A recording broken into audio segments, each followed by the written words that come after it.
Hello everybody and welcome back to Odin's Movie Blog. I am the critic who is a cynic. Hope you are doing well. Today I wanted to do a story that broke on Reddit a few days ago. Obviously this is a story that when I say broke, it doesn't mean that it's entirely new. There have been other channels, there have been other people who have been able to do this research, but this was the first time that it came to my attention because obviously I've known for a while now that there's been some problems with that infamous Lucasfilm story group, especially when it comes to actually making coherent films. Just look at The Force Awakens and The Last Jedi next to each other. They don't work. They don't make any sense. Some people might try and say that it's all thanks to Rian Johnson, but at the end of the day, why do you have a story group that's put in charge of the stories of Star Wars, and yet they're not going to step up and say, wait a minute, this doesn't work, let's tweak these things? Like, isn't that the whole purpose for their existence? So if they're not doing their job, then why do they have it in the first place? Well, we're going to look into that today by actually looking at the backgrounds of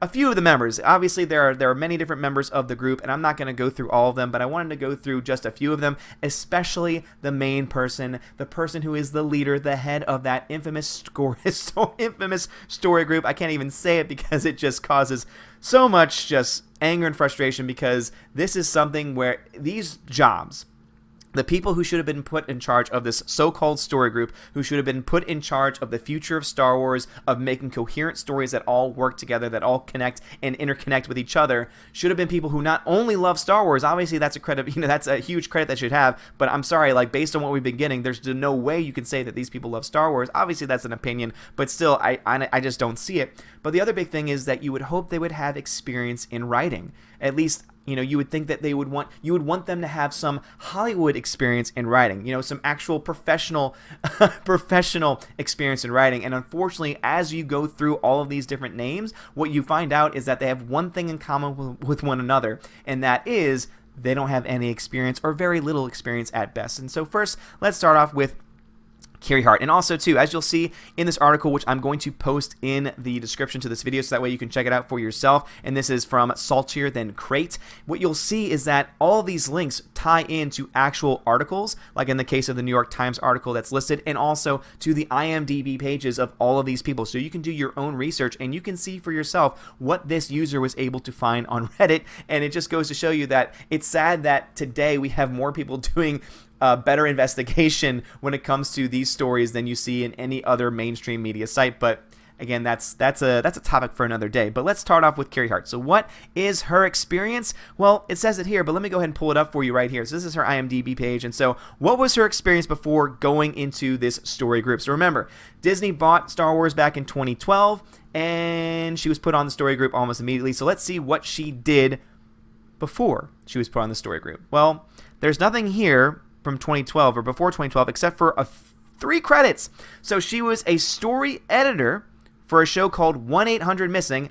I've never heard of that show. That was back in 2003. Before then, she wrote one of those episodes. Again, never heard of that show, back in 2003. And then she wrote one episode of Crossing Jordan, which is at least a show I've heard of. But still, she only has a few credits to her name, and yet she is the one that was put in charge of the Star Wars story group. So she may have said that she loves Star Wars. She might actually really love Star Wars. I don't know. But how can you put somebody who has little to no writing experience in charge of your entire story group? The story group that's supposed to keep all of these stories interconnected, working together, and also forward thinking. Guess what? She's not doing her job. The story group's not doing her job. Kathleen Kennedy's not doing her job, because guess what? The Last Jedi subverted all of our expectations, but what else did it do? It just took everything that The Force Awakens set up and destroyed it. You can say a lot of things about The Last Jedi. You can make a lot of arguments defending The Last Jedi, but the one thing from an objective standpoint, so this is at the point where it's beyond subjective opinion, is that the narrative between the two films does not work. It does not connect. It does not make any sense. There are so many plot holes and plot inconsistencies that it just cannot be ignored. And guess who's supposed to be looking out for those things? Guess who's supposed to be trying to create stories that we want to go see, create stories that we're actually interested in, instead of things like Solo, which again is losing $200 million at the box office? It's this story group. And guess who's in charge of all of that? is Carey Hart, and she doesn't even have the experience to be able to do so. But guess what she does have the experience with? That's right, trying to bring identity politics into the story. And so as it says right here in the 2017 New York Times article on her, what was one of the first things that she wanted to do? Well, I'll go ahead and pull up the article for you. As you see, all of the links actually link you to the actual articles and IMDb pages of all of these people. And so what was the first thing? Mrs. Hart's first move was to make the story group entirely female. That was her first thought? That was the first thing that she wanted to do? Well, at least it helps to explain this whole the Force is female nonsense, because obviously not only did Kathleen Kennedy want this, but also the head of the story group, that was the first priority they had. Now, of course, the story group does have both men and women now, but the fact that this was the first move, I'm sorry, but when did that become a qualification? I thought your background, I thought what you've done before should be your qualification, not your gender or not even your race. But this is what comes first, and if this is what comes first to these people. And look, their other qualification, a shared love of Star Wars. So interestingly enough, the two main qualifications, at least at first, for Carey Hart was you got to be a woman and you got to love Star Wars. But last time I checked, loving Star Wars is great, but that doesn't mean that you can write or should be in charge of a story group. And let's go on to these other people. So let's see, Rainn Roberts, who was another person of the story group. IMDb states that prior to the story group, she was an assistant to someone on a movie called Life as We Know It, and as an associate producer for a 2008 documentary called The Fair Trade. That's it, nothing else before the story group. Carrie Beck, experience isn't any better. Her only experience listed on IMDb before joining the story group was an executive producer for a made-for-TV movie in 2010 called Ghost/Aliens. That's all. That is pretty damn weak, as this person says, and that's right.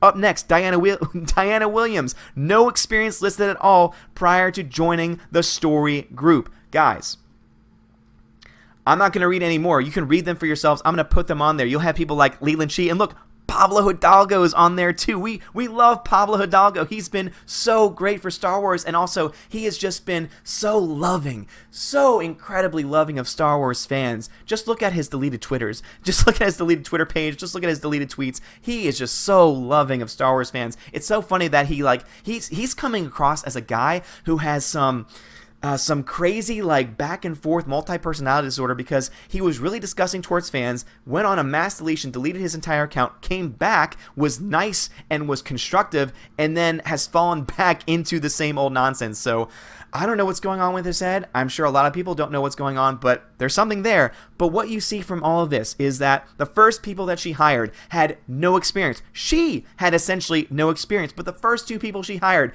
guess what they had in common? They had no experience and they love Star Wars, or at least they supposedly love Star Wars, because if anyone was given this job, and they actually loved the original trilogy, they actually loved the prequels, they actually loved the broad, expanded universe that is Star Wars and the novels and the comics, if you had someone who actually loved those things, they would not have greenlit these stories.